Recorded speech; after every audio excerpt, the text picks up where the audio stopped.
عليكم ورحمة الله وبركاته. الحمد لله رب العالمين والعاقبة للمتقين والصلاة والسلام على رسوله الكريم الأمين وعلى آله الطيبين الطاهرين وأصحابه الهادين المهديين. أما بعد أعوذ بالله من الشيطان الرجيم. بسم الله الرحمن الرحيم. وبالوالدين إحسانا. صدق الله العلي العظيم وصدق رسوله النبي الأمين الكريم. ونحن على ذلك من الشاهدين والشاكرين. الحمد لله رب العالمين. آئیے سب سے پہلے مدینے کے تاجدار دونوں عالم کے مالک و مختار محبوب پروردگار اور امت کے غمخوار جناب محمد مصطفیٰ محمد مصطفیٰ صلی اللہ تعالیٰ علیہ وآلہ وسلم کی بارگاہ بقسمدان میں اپنی غلامی کا ثبوت دیتے ہوئے حضور پاک کا نذرانہ عقیدت پیش کریں. بڑے باور سے بلند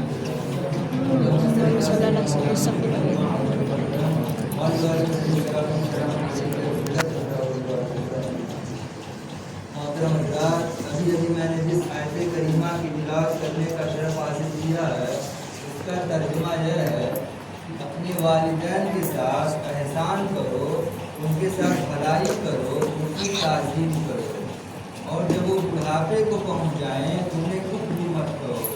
جب والدین جو ہے بڑھاپے کو پہنچ جائیں انہیں کچھ بھی نہ کرو. اس کا مطلب یہ ہے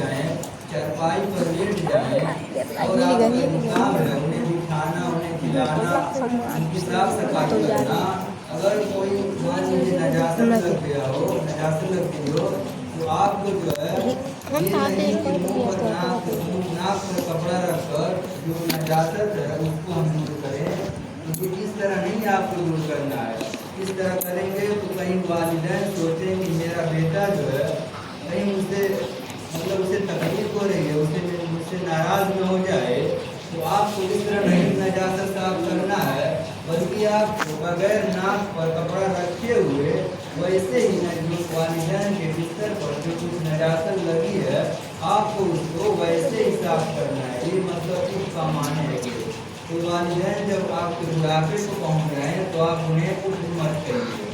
ایک شخص حضور کی بارگاہ میں حاضر ہوا اور کہنے لگا یا رسول اللہ صلی اللہ علیہ وسلم میرے سب سے زیادہ حسن سلوک کے حقدار کون ہے؟ تو حضور نے فرمایا تمہاری ماں. پھر اس نے دوسری مرتبہ پوچھا یا رسول اللہ میرے حسن سلوک کے سب سے زیادہ حقدار کون ہے؟ تو حضور نے فرمایا تمہاری ماں. پھر اس نے تیسری مرتبہ پوچھا، پھر حضور نے فرمایا تمہاری ماں. جب اس نے چوتھی مرتبہ پوچھا تو حضور نے فرمایا تیرا باپ. جب چوتھی مرتبہ اس نے پوچھا تو حضور نے فرمایا تیرا باپ. یعنی 3 مرتبہ اس نے پوچھا، حضور نے فرمایا تیری ماں کا جو ہے سب سے زیادہ حقدار تیری ماں ہے. حسن سلوک کا تیرے سب سے زیادہ حسن سلوک کا حقدار تیری ماں ہے. کیونکہ اس سے آپ سمجھیے کہ والدہ کا جو حق ہے سب سے زیادہ ہے، یعنی والد سے زیادہ والدہ کا حق ہے آپ کے اوپر. کیونکہ جب جسم مادر میں بچہ رہتا ہے تو ماں کو کتنی تکلیفیں جھیلنی پڑتی ہے، کتنی تکلیفیں جھیل کر بیٹے کو مطلب پیدائش کی ولادت ہوتی ہے، بیٹے کو ماں جو ہے جنتی ہے. تو ہمیں یہ والدہ کا جو حق ہے یہ والد سے زیادہ ہے. تو ہمیں اپنی والدہ کا حق جو ہے سمجھنا چاہیے اور والدہ کا جو ہے سب سے زیادہ ہے. کیونکہ سب سے زیادہ جو تکلیفیں اٹھاتی ہے وہ ماں ہی ہے، سب سے زیادہ تکلیف اٹھاتی ہے. ایک شخص حضور کی بارگاہ میں حاضر ہوا اور کہنے لگا یا رسول اللہ میں جہاد کرنا چاہتا ہوں، میں جہاد پہ جانا چاہتا ہوں. تو حضور نے فرمایا تیری ماں زندہ ہے؟